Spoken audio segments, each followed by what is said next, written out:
दोस्तों नमस्कार।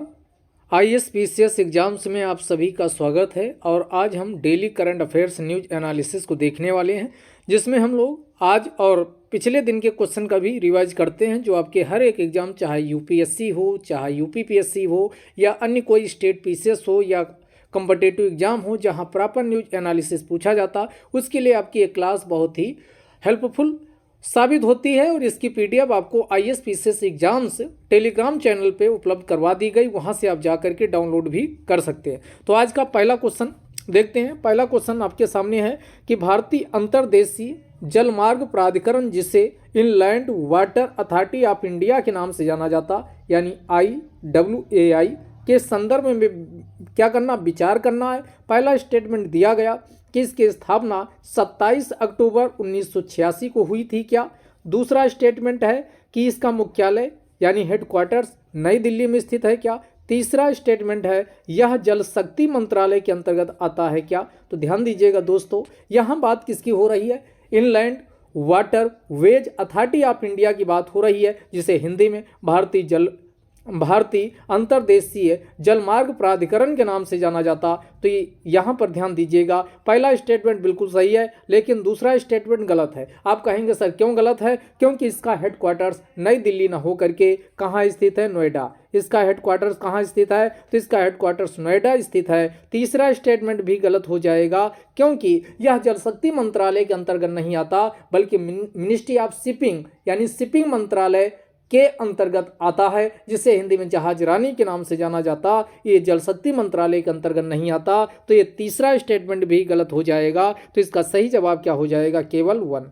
इसका क्या हो जाएगा, केवल 1। अब इसके रीजनल सेंटर की बात करें तो ध्यान दीजिएगा, यहाँ पर कुछ एक्स्ट्रा इन्फॉर्मेशन है कि मिनिस्ट्री ऑफ शिपिंग यानी जहाज रानी मंत्रालय के अंतर्गत आता है। हेडक्वार्टर्स ध्यान दीजिएगा, इसका हेडक्वार्टर्स कहाँ है, नोएडा। दिल्ली, नई दिल्ली देख करके आपको लगेगा कि मोस्टली जो संस्थाएं हैं उनका हेडक्वार्टर्स कहाँ होता है, नई दिल्ली होता, तो इसका भी होगा, लेकिन इसका हेडक्वार्टर्स नोएडा है।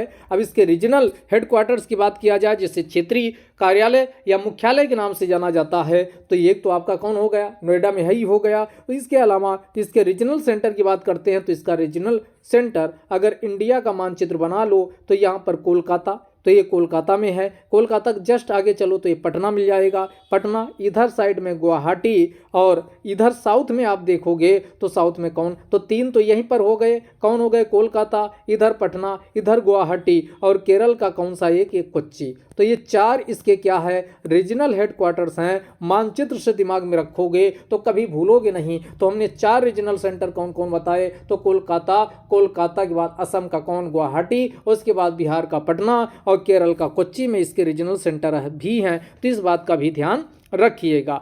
अगला क्वेश्चन आपके सामने है, ये शब्द चर्चा में बने रहते हैं। तो दूसरा क्वेश्चन पूछ रहा है कि हाल ही में चर्चा में रहने वाले शब्द नोटम, और दूसरा कौन, टाइटल 42। ये पूछा जा सकता है टाइटल 42 और नोटम का संबंध किस देश से है, जापान से है क्या, भारत से है क्या, USA से है क्या, ऑस्ट्रेलिया से क्या है। तो ये इसका फुल फॉर्म क्या है, तो इसकी भी बात करेंगे। और ये दोनों का संबंध किससे है, अमेरिका, USA यानी अमेरिका से है। अगर हम बात करें यानी नोटम की, तो नोटम की फुल फॉर्म क्या है, नोटिस द एयरमैन।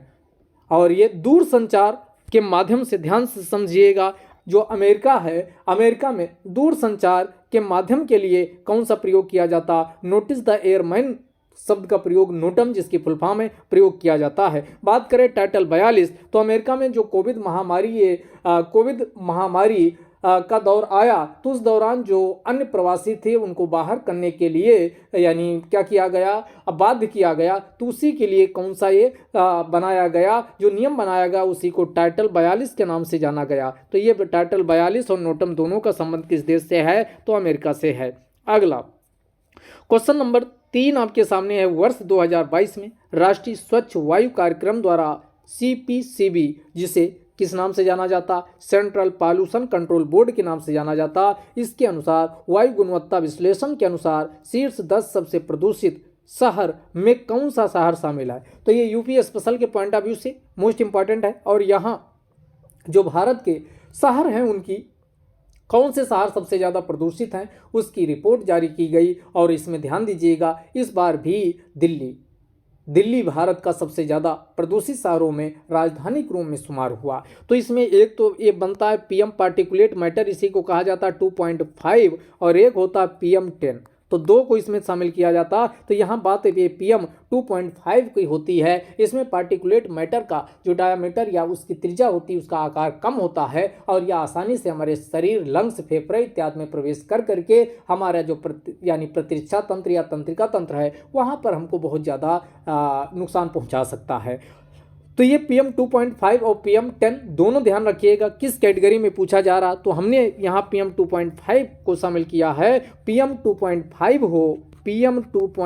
हो या फिर पीएम 10 हो, ध्यान रखिएगा तीनों शहर दोनों में यूपी के शामिल हुए, शुमार हुए हैं। कौन? एक गाजियाबाद के पास ही नोएडा और मेरठ, तीन बिल्कुल रट लीजिए। यूपी के तीन शहर हैं, ये पीएम 2.5 में भी शामिल हैं, पीएम 10 में भी शामिल हैं। कौन? तो गाजियाबाद, नोएडा और कौन? मेरठ। तो गाजियाबाद, नोएडा, मेरठ ये टॉप 10 में शामिल हुए हैं और ये यूपी के तीन हैं जो हमने कहा दोनों में शामिल हैं। तो इसका सही आंसर क्या हो जाएगा? उपरोक्त सभी। तो यहाँ पर इसका सही आंसर क्या हो जाएगा? उपरोक्त सभी इसका सही आंसर हो जाएगा। अगर अन्य इन्फॉर्मेशन की बात करें तो पीएम 2.5 में तीन तो ये निकाल दीजिए। आप कहेंगे सर बाकी 7 शहर कौन बचे? तो 7 शहर आपके सामने ये है। भारत के पीएम 2.5 में पूछा जाए कि सबसे प्रदूषित टॉप शीर्ष पे कौन है, तो आपका राजधानी, भारत की राजधानी दिल्ली शीर्ष पे है। यानी कि पीएम 2.5 का प्रदूषण स्तर सबसे ज़्यादा कहाँ है? दिल्ली में है। तो दिल्ली के पास ही फरीदाबाद के बाद फिर आपका टॉप, ये शुरू का दिल्ली याद रखिए, बाकी ये अन्य आपको पता होने चाहिए। तो कौन? दिल्ली हो गया, फरीदाबाद हो गया। अब बिहार के 3 शहर इसमें शामिल है, गया, पटना, मुजफ्फरपुर ये, और उसके बाद गोविंदगढ़। फरीदाबाद, गोविंदगढ़ ये दोनों कहाँ के हैं? हरियाणा के हैं। तो ये ध्यान रखिए, दिल्ली एक हो गया, हरियाणा के 2 हो गए, गोविंदगढ़ हो गए, और कौन? फरीदाबाद हो गया। राजस्थान का एक मात्र शामिल है, जोधपुर। राजस्थान का जोधपुर शामिल है। बिहार के 3 हैं, गया, कहाँ गया? गया, पटना, मुजफ्फरपुर। तो ये 7 बिल्कुल शहर आपके माइंड में अब याद हो गए होंगे। कैसे? तो हमने कहा दिल्ली के बाद हरियाणा पहुंच जाइए, हरियाणा के 2 हैं, फरीदाबाद, गोविंदगढ़। तो ये कहाँ के हो गए? हरियाणा। उसके बाद राजस्थान का जोधपुर। उसके बाद फिर कौन बचा? तो बचा आपका गया, पटना, मुजफ्फरपुर, ये बिहार के हैं। तो 3 बिहार के और दिल्ली, ये टोटल मिला के 7 ये पीएम 2.5 में शामिल हैं। बाकी यूपी के 3 इसमें ऑलरेडी शामिल है। जो 3 हैं उसको हमने ऑलरेडी बता चुका है, उनके नाम कौन हैं? तो आपका नोएडा हो गया, गाजियाबाद और मेरठ, 3 बिल्कुल रट लीजिए। अब पीएम 10 की बात करते हैं तो पीएम 10 में कौन कौन शामिल हैं? अगर पीएम 10 की बात किया जाए तो पीएम 10 में तो 3 तो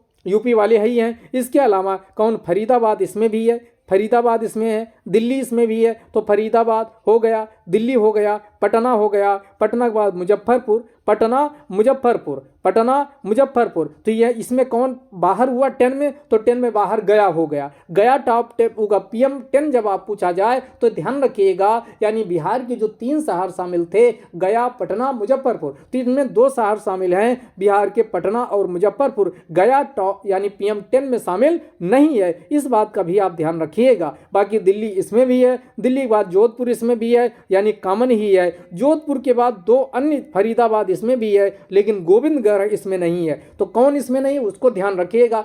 यानी टॉप 10 में कौन? टॉप 10 बोल रहे हैं, पीएम टॉप 10 जो शहर हैं उनमें पीएम 10 के अंतर्गत पूछा जाए तो कौन नहीं शामिल? तो गोविंदगढ़ नहीं शामिल है। और दूसरा हमने कहा वो बिहार का कौन शहर नहीं शामिल? तो बिहार का इसमें कौन नहीं शामिल? गया। तो ये गोविंदगढ़, गा वाले टॉप 10 में शामिल नहीं, यानी गोविंदगढ़ और गया इसमें शामिल नहीं है। इसके बाद और कौन नहीं शामिल? तो जोधपुर इसमें है, उसमें भी था, दिल्ली इसमें भी है, उसमें भी है, यूपी के 3 शहर वहाँ भी, यहाँ भी हैं, फरीदाबाद वहाँ भी था, यहाँ भी फरीदाबाद है। अब 2 इसमें, यानी 2 हटेंगे तो 2 नए जुड़ेंगे। जो नए 2 जुड़ेंगे उनमें कौन? एक दुर्गापुर और दूसरा औरंगाबाद। महाराष्ट्र का औरंगाबाद और दुर्गापुर, पश्चिम बंगाल का दुर्गापुर। तो ये दुर्गापुर और कौन? औरंगाबाद, इसमें नए 2 आते हैं, 2 हटते कौन हैं? तो गया का गया, गया का गया, तो गया का गया और गोविंदगढ़ दो हटे उनके स्थान पे। बस ऐसे दिमाग में याद रखिए, आप कुछ भी पूछे जाए गा आपका क्वेश्चन कभी गलत नहीं होगा। गा गा गा गा गा, कौन गया, तो ये गोविंदगढ़ और गया ये दो हटे तो इनके स्थान पे कौन आया, तो दुर्गापुर आया। और कौन आया, तो दुर्गापुर, और आपका हमने क्या बताया, दुर्गापुर के बाद महाराष्ट्र का औरंगाबाद। तो ये दो नहीं इसमें शामिल होते, बाकी सब पुराने हैं। तो एक को याद रखिए, बाकी दूसरा आपका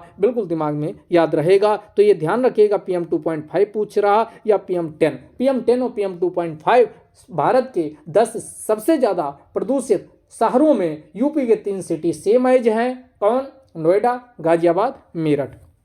बात क्लियर हुई यहाँ तक। अब सबसे स्वच्छ शहर अगर पूछा जाए 2022 में, तो श्रीनगर और नागालैंड का कोहिमा। अगर सबसे स्वच्छ शहर पूछा जाए कि 2022 में भारत का सबसे स्वच्छ शहर कौन रहा है, जो ये CPCB यानी सेंट्रल पॉल्यूशन कंट्रोल बोर्ड के द्वारा जो ये जारी किया गया, इसमें तो इसमें श्रीनगर जम्मू कश्मीर का और कोहिमा नागालैंड का, ये आप ध्यान रखिएगा दो सबसे कौन से स्वच्छ शहर रहे। सबसे प्रदूषित शहर पूछा जाए PM 2.5 में तो दिल्ली, PM 10 में पूछा जाए तो गाजियाबाद, PM 2.5 में पूछा जाए तो दिल्ली है, और PM 10 में पूछा जाए PM 10 के अंतर्गत सबसे प्रदूषित शहर कौन है, तो जिला गाजियाबाद। जिला गाजियाबाद सबसे प्रदूषित शहर है। यहाँ तक आपका क्लियर हो चुका होगा। इतनी बात ध्यान रखोगे तो क्वेश्चन आपके बाहर जाने वाला नहीं है। अगला क्वेश्चन आपके सामने है, मजेदार है। निम्नलिखित में से कौन सा युग्म सही सुमेलित नहीं है। यहाँ पर हमने जो चर्चा में वन्य जीव अभ्यारण्य बने रहते हैं उसको शामिल किया। यकीन करिए जितना हम डिस्कशन करंट में आपको करवा रहे हैं, आपको करंट वाला तो आएगा ही आए, बहुत सारा क्वेश्चन आपको स्टैटिक से मिल जाने वाला है। तो आप अगर सही से इसमें फॉलो अप करते हैं तो डेली करंट को सुनते हैं, प्रॉपर नोट्स बना के इसको रिवाइज करते हैं, यकीन मानिए इसके बाहर ना क्वेश्चन पूछा गया ना पूछा जाएगा। तो इसमें वन्य जीव अभ्यारण्य आपको बताना है कौन कौन राज्य में स्थित है। बेलावदर ब्लैक बक ये कहाँ स्थित है, क्या गुजरात में। ताल छापर क्या ये उड़ीसा में स्थित है। पॉइंट कैलीमर क्या ये तमिलनाडु में स्थित है। फिर आगे अगला ऑप्शन है तंसा वन्यजीव अभ्यारण्य क्या ये महाराष्ट्र में स्थित है, ये आपको बताना है। तो यहाँ पर गलत कौन है, गलत है ताल छापर वाला, क्योंकि ताल छापर वाला कहाँ, ये उड़ीसा में नहीं है। ताल छापर कहाँ है, राजस्थान।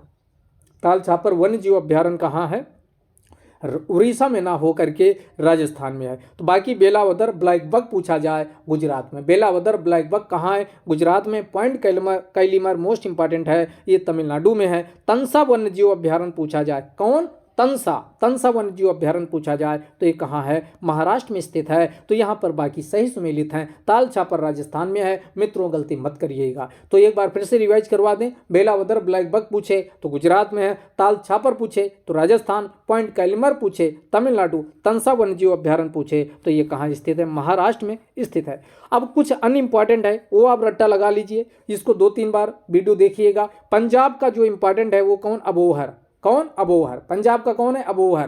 पंजाब का कौन है, अबोहर। तो पंजाब का पूछे अबोहर। झारखंड का पूछे दालमा, झारखंड का दालमा वन्य जीव अभ्यारण्य पूछे कहाँ है, तो झारखंड में है। दालमा कहाँ है, झारखंड में है। और उसके बाद अबोहर पूछे तो ये पंजाब में है। बाकी ताल छापर बता चुके, राजस्थान। असम के 3 बिल्कुल रटिए, चक्रशिला, यहाँ के शासक में भी चक्रशिला वक्रशिला ऐसे नाम हुए हैं। तो चक्रशिला, आमचांग, नंबोर। चक्रशिला, नंबोर कौन कौन असम में हो गए, तो असम के बाकी और हैं, बाकी नाम आप जानते हो। हमने यहाँ पर उन नामों का लिस्टिंग की है जो आप नाम नहीं जानते हो या जिसको एग्जाम में पूछे जाने की प्रोबेबिलिटी बहुत ज़्यादा है। तो असम के 3 कौन कौन, असम में कौन कौन 3 है, तो नंबोर है, चक्रशिला, आमचांग। कौन कौन हो गए, तो बिल्कुल याद हो गया होगा, अंबोर, कौन, अंबोर नहीं, नंबोर।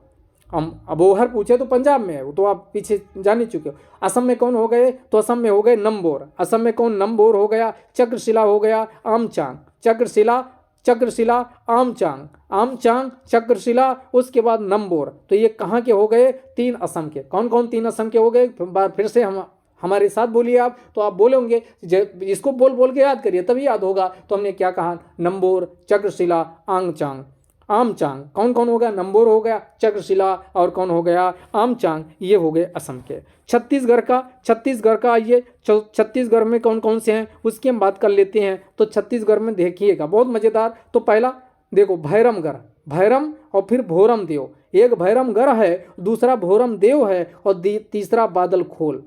बादलखोल। ये 3 छत्तीसगढ़ में वन्य जीव अभ्यारण्य है। कौन कौन? भैरमगढ़, दूसरा कौन? भोरमदेव, तीसरा बादलखोल। तो 3 कहाँ स्थित हैं? छत्तीसगढ़ में। कौन कौन 3 छत्तीसगढ़ में स्थित हैं? तो हमने कहा भैरमगढ़, दूसरा भोरमदेव और तीसरा बादलखोल। तो ये 3 बिल्कुल 3 असम वाले याद करो, असम वाले याद होगा। आमचांग और उसके बाद चक्रशिला, आमचांग चक्रशिला 3 वहाँ असम के बताए, तो 3 यहाँ छत्तीसगढ़ में बता रहे हैं। तो कौन कौन 3 बताए थे? तो एक आमचांग बताए थे असम का, आमचांग चक्रशिला, आमचांग चक्रशिला नंबोर। भूलना मत, भूलना नहीं है, इसको बार बार इतना रिवाइज करना कि बिल्कुल दिमाग में बैठ जाए। तो असम के 3 बताए थे, कौन कौन 3 हो गए? बोलो भाई। तो असम के 3 आपको हो गए सर, आमचांग चक्रशिला नंबोर, ये 3 असम के हैं। फिर हम कहे कि झारखंड में आ जाओ, दालमा झारखंड का याद रखिए। फिर हमने कहा झारखंड के और नीचे उतर के आइए, छत्तीसगढ़, छत्तीसगढ़ में भी हमने कहा 3, कौन? भोरमगढ़, फिर भोरदेव, भोरमगढ़, उसके बाद भोरमदेव, भोरमगढ़, फिर उसके बाद कौन? तो ये भैरमगढ़, भैरमगढ़, भोरमदेव और उसके बाद तीसरा कौन? बादलखोल। ये 3 याद रखिएगा, कहाँ के? छत्तीसगढ़ का। उसके बाद आइए, छत्तीसगढ़ के बाद आइए अब इधर यानी गोवा। गोवा के 2, एक बोंडला और तीसरा मदेई, बोंडला मदेई। बोंडला मदेई वन्य जीव अभ्यारण्य पूछे तो ये कहाँ स्थित है? गोवा में। कौन कौन हो गए? तो गोवा के कौन हो गए? बोंडला मदेई। बोंडला मदेई कहाँ है? गोवा में। गुजरात का आइए, तो गुजरात का ये बहुत बार पूछता है, जंगली गधा। आपको लगेगा ये वन्यजीव अभ्यारण्य का नाम है कि जंगली गधा का नाम है? तो याद रखिए ये वन्यजीव अभ्यारण्य का नाम है जंगली गधा। कौन सा? जैसे गिर वन्यजीव अभ्यारण्य, तो यहाँ पर गिर भी है और उसके बाद जंगली गधा भी है। तो कौन? जंगली गधा। कौन? जंगली गधा। और जंगली गधा से एक और कौन? जम्बू गोधा। कौन कौन हो गए गुजरात में? तो एक जंगली गधा और जंगली से जम्बू गोधा। तो ये जंगली गधा, जम्बू गोधा और उसके बाद फिर आइए कौन? रतन महल। कौन? यहाँ रतन महल भी वन्यजीव अभ्यारण्य है। उसके बाद रतन महल के बाद आइए थोल झील, ये इसको अभी रामसर आर्द्रभूमि में भी शामिल किया गया। तो ये कौन होगा? जंगली गधा हो गया। उसके बाद जम्बू गोधा हो गया, जम्बू गोधा के बाद रतन महल हो गया, थोल झील हो गया और उसके बाद मिटियाली। कौन? मटियाली नहीं, मिटियाली। ये कहाँ है? गुजरात के वन्यजीव अभ्यारण्य है। कितने याद करवा दिए? 5। कौन कौन? गधा, गधा कौन? जंगली गधा, जम्बू गोधा। तो गुजरात के कौन हो गए? जंगली गधा, जम्बू गोधा, उसके बाद फिर रतन महल, फिर थोल झील और थोल झील के बाद सबसे लास्ट में थोल झील मिटियाला।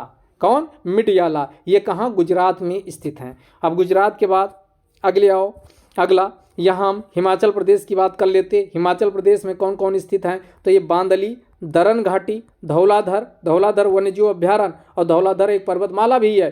तो ये धौलाधर हो गया, दरन घाटी हो गए, तो ये दरन घाटी हो गई और उसके बाद धौलाधर हो गया, बांदली हो गई, तलरा हो गया, नारगू हो गया। ये सब पूछा जाए तो ये बांदली हो गया, दरन घाटी हो गया, धौलाधर हो गया, तलरा हो गया, नारगू हो गया। हिमाचल प्रदेश में स्थित वन्यजीव अभ्यारण्य है।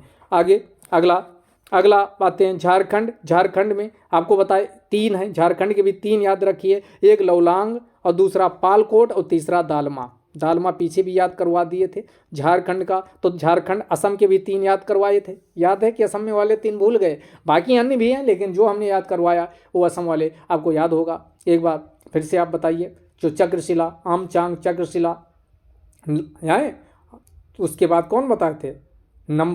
नंबोर था कि लंबोर था? एक बार पीछे जल्दी से देख लीजिए। तो तीनों आपके याद हो गए होंगे। कौन वाले?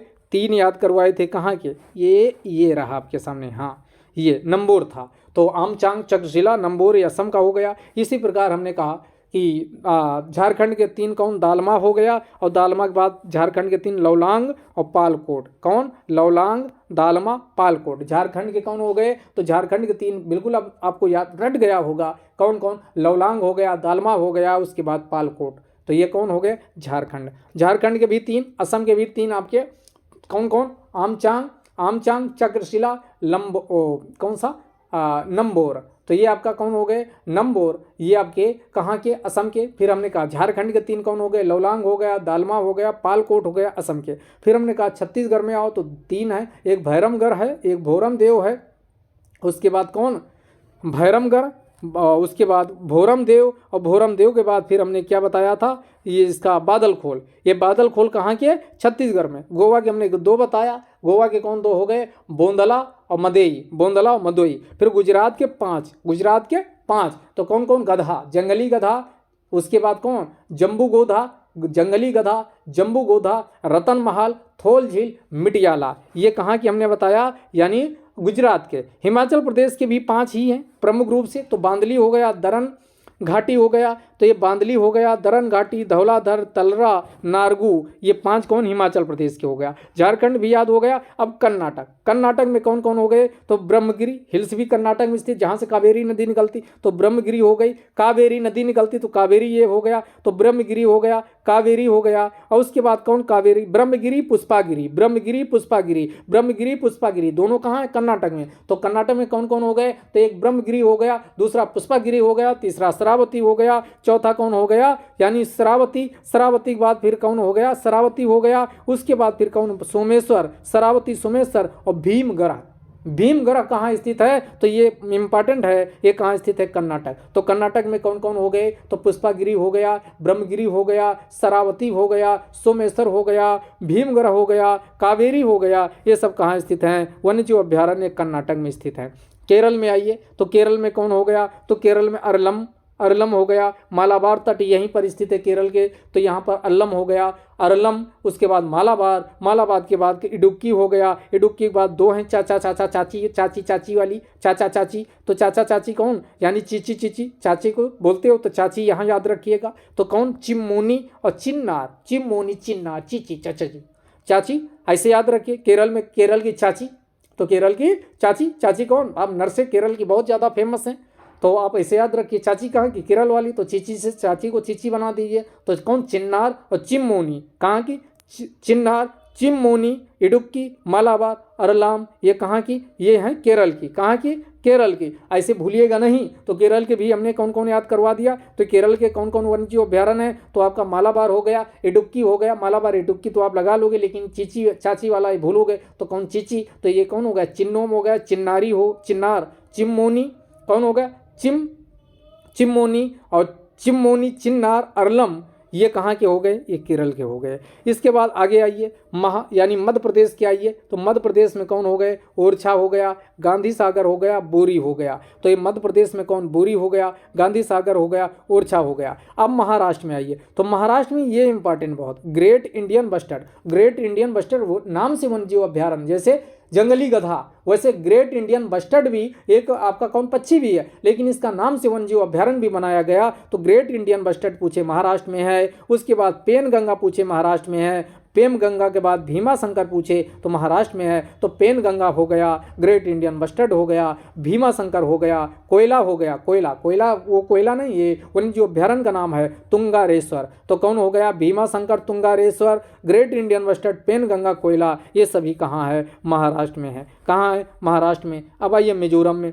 मिजोरम में कौन कौन है, तो एक डंपा, डंपा मोस्ट इंपॉर्टेंट है, डंपा नेशनल पार्क भी मिजोरम में है, तो डंपा हो गया। अगला कौन हो गया, नेंगपुई, डंपा, मिजोरम के कौन, डंपा हो गया, नेंगपुई हो गया। अगला बाघमारा हो गया। अगला पिचर प्लांट, पिचर प्लांट यही मिजोरम में है, तो डंपा, नोंगमई, डंपा, नेंगपुई, बाघमारा, पिचर प्लांट ये मिजोरम में है। नागालैंड में याद रखिए फकीम और रंग पहाड़। नागालैंड के कौन, सरामती, यहीं पर सबसे ऊंची चोटी भी नागालैंड में ही है, तो नागालैंड के कौन हो गए, फकीम हो गया, रंग पहाड़ कहाँ के हो गए, नागालैंड के रंग पहाड़ हो गए। उसके बाद उड़ीसा, उड़ीसा में आइए, तो उड़ीसा में कौन हो गया, सतकोसिया, सतकोसिया हो गया। सतकोसिया के बाद कौन, बेसीपल्ली हो गया। चिल्का, चिल्का जो यहाँ झील है उसी के अंतर्गत नालाबन, तो नालाबन पूछा जाए तो ये कहाँ, उड़ीसा में है, तो उड़ीसा कौन, सतकोसिया हो गया। नलबाना हो गया, कौन, तो सॉरी नालाबन, तो सतकोसिया, नालाबन उड़ीसा का हो गया। बेसीपल्ली, उसके बाद हदगढ़, हदगढ़ कहाँ है, यहीं उड़ीसा का हदगढ़ है, तो हदगढ़ भी याद रखिए उड़ीसा का।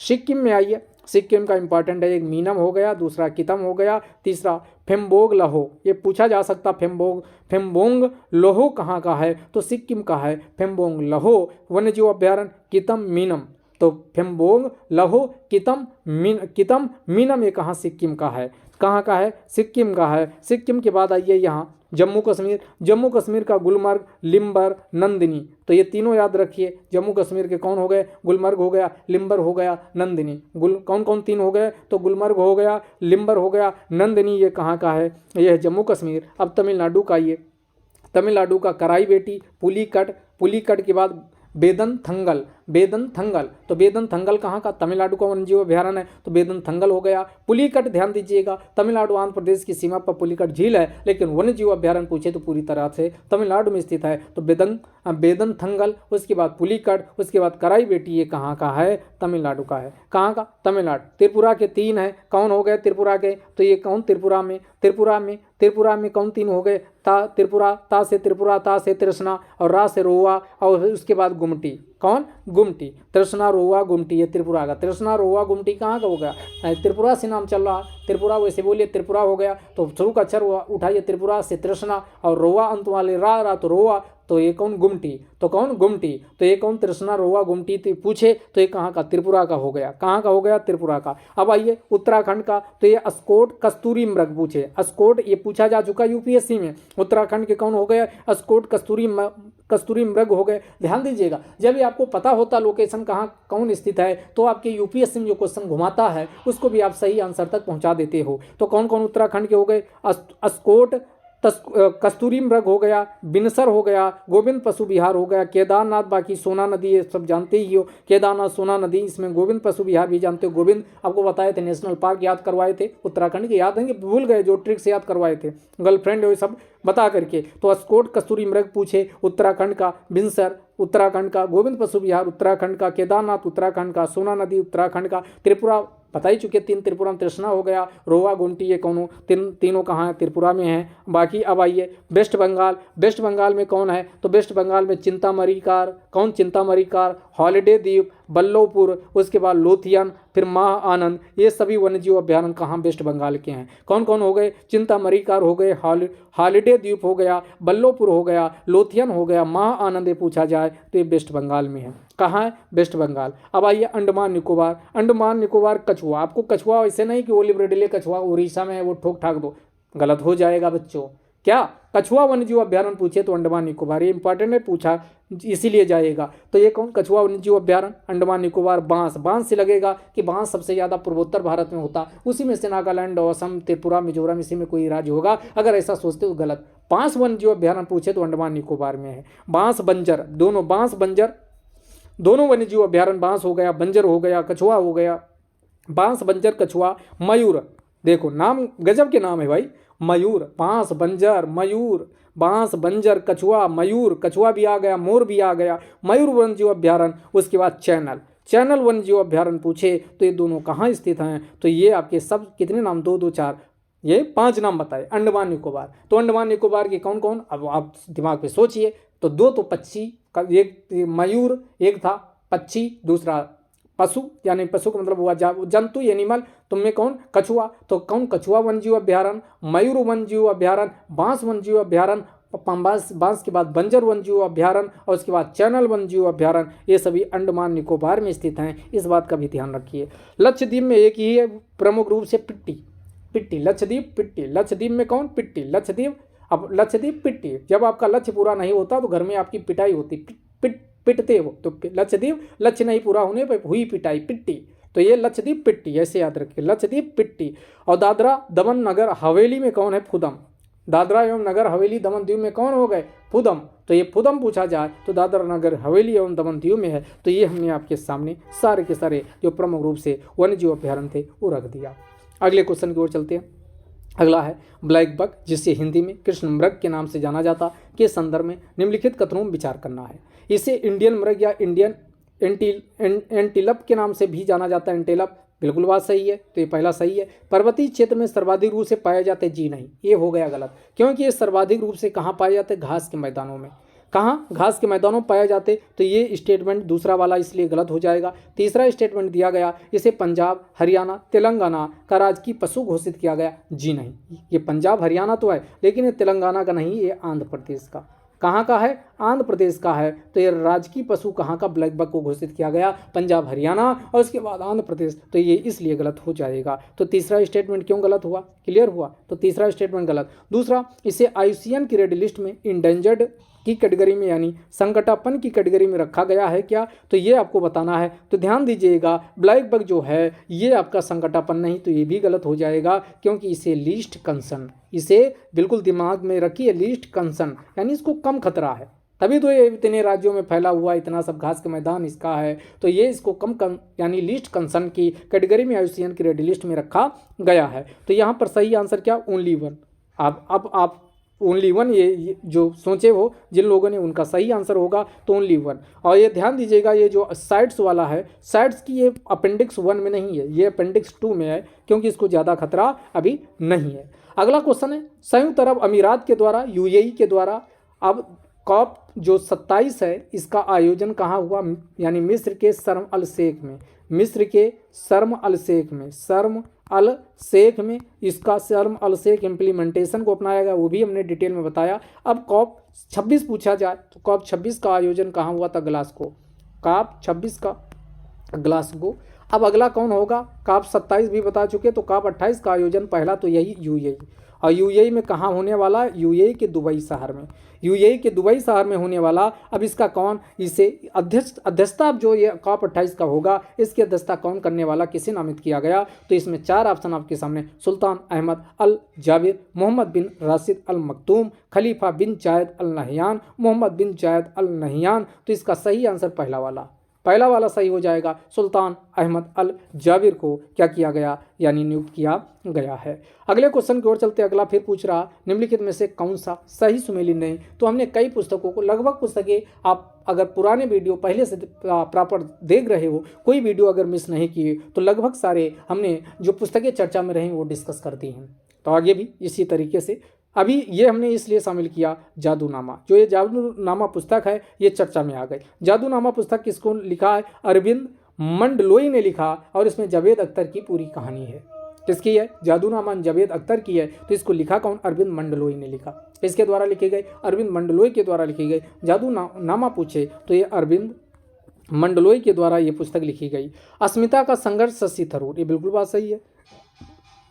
अस्मिता का संघर्ष किसने लिखा, शशि थरूर के द्वारा लिखी गई।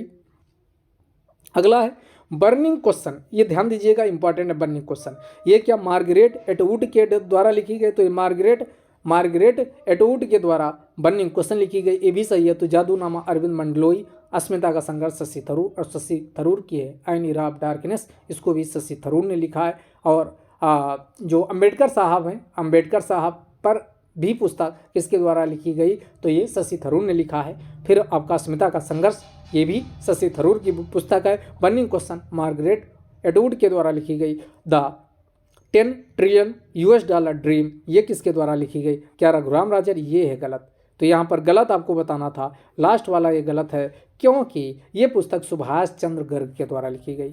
किसके द्वारा, द 10 ट्रिलियन ड्रीम US$ पूछा जाए, ये सुभाष चंद्र गर्ग, अर्थशास्त्री सुभाष चंद्र गर्ग के द्वारा लिखी गई, ना कि रघुराम राजन। तो इसका सही आंसर क्या हो जाएगा, डी वाला। अगले क्वेश्चन की ओर चलते हैं। अगला क्वेश्चन है, हेनले पासपोर्ट इंडेक्स का Q1 ये आ चुका है, यानी क्वार्टरली इसको जारी किया जाता, साल में 4 बार आता है। Q1 ये आ चुका है, तो कि ये इसमें 2023 में कौन, भारत की रैंक क्या है, तो भारत की रैंक है 85, भारत की रैंक क्या है 85, भारत की रैंक है। अब इसमें सबसे मजबूत नंबर 1 पे कौन, जापान पहले भी था, अब भी है। इसमें आपका पासपोर्ट किस देश का मजबूत है उसके बारे में जानकारी इसमें मिलती है। जैसे जापान 193 देशों में, इसका अगर आपके पास पासपोर्ट है तो 193 देशों की यात्रा आसानी से आप कर सकते हो। तो ये जापान शीर्ष पे है, तो जापान 193 हो जाएगा। सिंगापुर और कौन, सिंगापुर ध्यान दीजिएगा, सिंगापुर ये नंबर 2 पे है, कौन, सिंगापुर नंबर 2 पे है। तो ये इस बात का भी आप ध्यान रखिएगा। उसके बाद जर्मनी, स्पेन, बाकी शुरू का याद रखिए, जापान शीर्ष पे है और सबसे लास्ट 109 देश शामिल थे, और ये कौन, अफगानिस्तान सबसे लास्ट में, इस बात का ध्यान रखिएगा। अगला पूछ रहा, निम्नलिखित में से कौन सा युग्म सही सुमेलित नहीं। तो यहाँ पर गर्म जल स्रोत को हमने इंक्लूड किया है, तो गर्म जल स्रोत से क्वेश्चन आते हैं, और जलप्रपात ध्यान दीजिएगा। तो गर्म जल स्रोत और दूसरा जलप्रपात, पिछली बार भी पीसीएस में जलप्रपात से पूछा गया था तो हम जलप्रपात भी लपेट लेंगे। मणिकरण पूछा जाए तो मणिकरण ये हिमाचल प्रदेश का गर्म जल स्रोत है। गर्म जल स्रोत का मतलब हुआ ऐसे प्राकृतिक रूप से जो पृथ्वी के अंदर से जल पृथ्वी की सतह की ओर आ रहा फव्वारे के रूप में, लेकिन वो जल गर्म है तो इसी को गर्म जल स्रोत के नाम से जाना जाता है। इसमें सल्फर और कई प्रकार के अन्य जो कहा जाए कि एसिड घुले होते जो विभिन्न प्रकार की बीमारियां जैसे दांत खाज खुजली इनके लिए फायदेमंद होता है। तो इसका ये कहा जाता है कि इसमें अगर स्नान कर लिया जाए तो ये आदमी ठीक हो जाता है। तो ये सब हैं। तो ये कुछ मणिकरण जैसे हिमाचल प्रदेश में पूगा घाटी लद्दाख। अगला एक और याद रख लीजिए, पूगा घाटी। पूगा घाटी कहाँ है? लद्दाख। तो ये पूगा घाटी लद्दाख वाला भी ध्यान रखिएगा। मणिकरण हिमाचल प्रदेश हो गया। दो हैं, एक हो गया तत्ता पानी, एक हो गया तप्त पानी। तत्ता पानी और तप्त पानी दोनों में अंतर है। तप्त पानी, तप्त पानी पूछे तो तप्त पानी पूछे तो ये उड़ीसा में है। तप्त पानी कहाँ? उड़ीसा। लेकिन तत्ता पानी पूछा जाए तो ये तत्ता पानी कहाँ है? तो ये पूछा है तो ये गलत हो जाएगा। ये उड़ीसा में नहीं है। कहाँ? ये उड़ीसा में नहीं है। ये क्या हो जाएगा? गलत हो जाएगा। अगला युमथांग स्प्रिंग, ये सिक्किम में सही है। अगला ऋषिकुंड। अब ऋषिकुंड से लगेगा ऋषिकुंड हेमकुंड ये सब उत्तराखंड में होंगे, यहाँ आप गलती कर दोगे। लेकिन याद रखिएगा दोस्तों, ऋषिकुंड कहाँ? सिक्किम में। ऋषिकुंड कहाँ है? सिक्किम में। ऋषिकुंड कहाँ है भाई? सिक्किम में। तो ऋषिकुंड, युमथांग स्प्रिंग ये दोनों सिक्किम में। सिक्किम के दो गर्म जल स्रोत याद रखिएगा। कौन? ऋषिकुंड। और अत्रि कुंड पूछे तो अत्रि कुंड पीछे भी बता चुके, वो भी गर्म जल स्रोत है, उड़ीसा में है। तो उड़ीसा का अत्रि कुंड हो गया। ऋषि कुंड पूछा जाए तो सिक्किम, लेकिन हेमकुंड पूछा जाए तब उत्तराखंड हो जाएगा। तो सिक्किम के दो हो गए। कौन हो गए? ऋषि कुंड हो गया, युमथांग हो गया। तो दोनों कहाँ हैं? सिक्किम में स्थित हैं। कौन है? सिक्किम में। बस एक मिनट,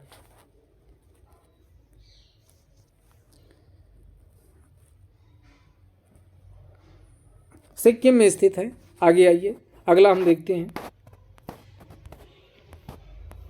हाँ, अन्य चीज़ें याद रखिए, एक बाकी नाम भी याद रखिए।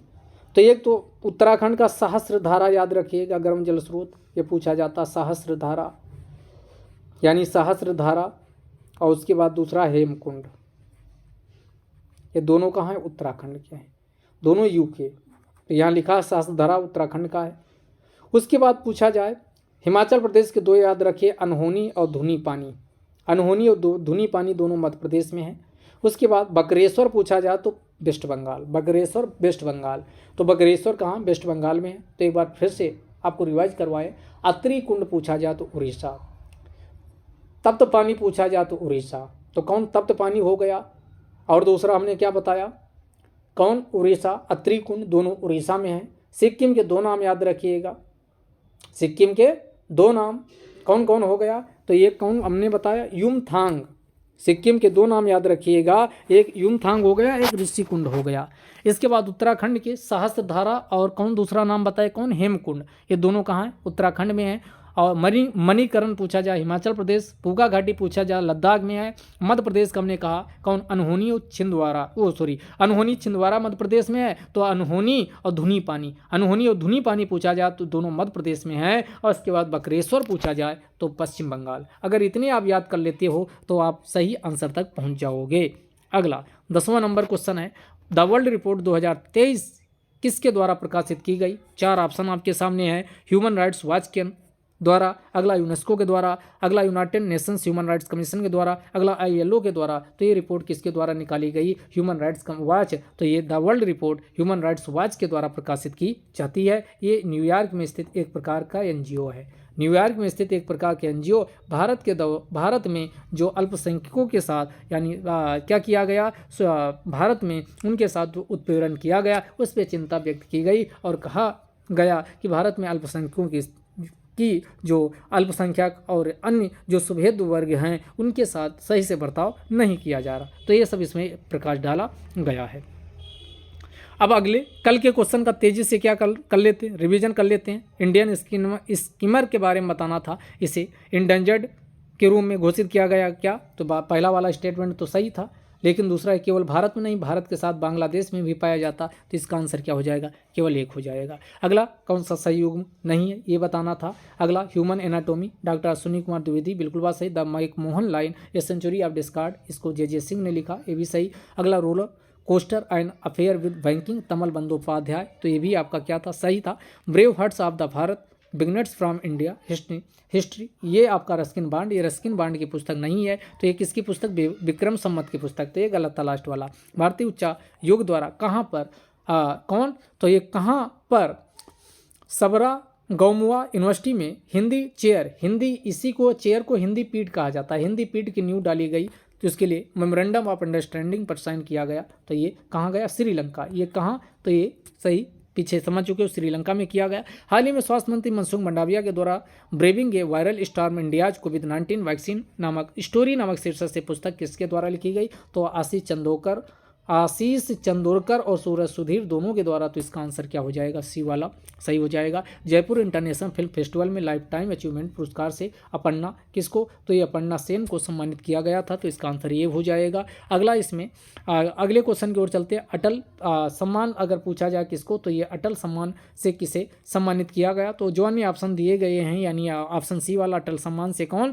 कौन, प्रभुचंद्र मिश्रा को अटल सम्मान से सम्मानित किया गया। और ये आसियान वाले ग्रीन ग्रास रूट वाले सम्मान से शालिनी कुमारी को, अंबिका सूदन मंगड़ को किससे सम्मानित किया गया, तो ओडा कुजल अवार्ड से सम्मानित किया गया प्राणवायु के कलेक्शन के लिए। भारत एवं जापान के मध्य होने वाली संयुक्त एयर एक्सरसाइज में पार्टिसिपेट करने वाली पहला फाइटर कौन बनी, तो ये अवनी चतुर्वेदी भारत की तरफ से बन गई, तो इसका आंसर ए हो जाएगा। अगला जनवरी 2023 में लॉन्च किए गए भारत के सबसे तेज पेमेंट पे रूप के संदर्भ में बताना था, क्या सही है, इसे वेब 3.0 की कटिंग एज टेक्नोलॉजी का प्रयोग करके निर्मित किया गया, बिल्कुल बात सही। इसे नई दिल्ली से लॉन्च किया गया, नहीं कर्नाटक से लॉन्च किया गया, तो ये दूसरा वाला गलत हो जाएगा। इसका प्रयोग टिकटिंग और बुकिंग सेवाओं के लिए किया जा सकता है, जी हाँ। ये सर्विस क्वालिटी की 5 डायमेंशन सुनिश्चित करता है और बेस्ट सर्विस एक्सपीरियंस के लिए सर्व कोयल मानकों का अनुसरण करता है, बिल्कुल बात सही। तो इसका आंसर 1, 2 यानी ये बी वाला गलत हो जाएगा, बाकी सब सही है। निम्नलिखित में से कौन सही, कौन सही, सुमिलित ये बताना था। मेटा स्ट्रेटेजिक रिलेशनशिप के पुरोहित बनाया गया, बिल्कुल बात सही है। बीएससी बॉम्बे स्टॉक एक्सचेंज, जिसमें 30 कंपनियां, इस बात का भी ध्यान रखिएगा।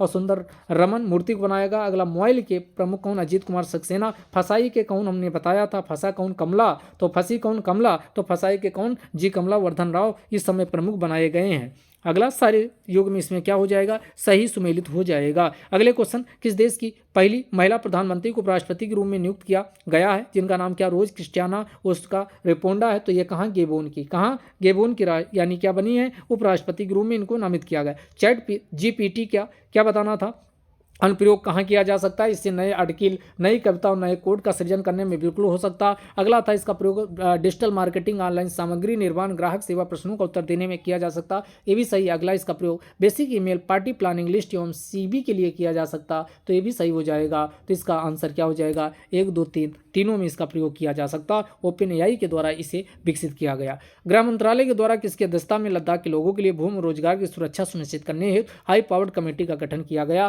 तो 17 सदस्यीय कमेटी बनी, उसकी अध्यक्षता कौन, नित्यानंद राय के द्वारा की जाएगी। तो ये आज के करंट अफेयर्स के क्वेश्चन थे। इसकी PDF ISPC exams YouTube channel Telegram channel पर शेयर कर दी गई, वहाँ पर जाके आप डाउनलोड कर सकते हैं विद आंसर की और एक्सप्लेनेशन के साथ आपको ये पीडीएफ मिल जाएगी। कल फिर इसी प्रकार करंट अफेयर्स की वीडियो लाते रहेंगे। आप लोग क्या ना तो कमेंट में लिखते हो, ना ही लाइक शेयर करते हो, कम से कम इतना तो कर ही दिया करो। तो आपके लिए ये आप कहीं से भी आप करेंट करिए और एक बार इसको फॉलो करके देखिए, फिर एग्जाम में जो क्वेश्चन आ रहे हैं उसको देखिएगा। अगर इसके बाहर कोई क्वेश्चन आता तब आप बताइएगा, लेकिन कम से कम रेगुलर फॉलो करके तो देखिए। तो इसी के साथ कल फिर मिलते हैं, तब तक के लिए जय हिंद, जय भारत।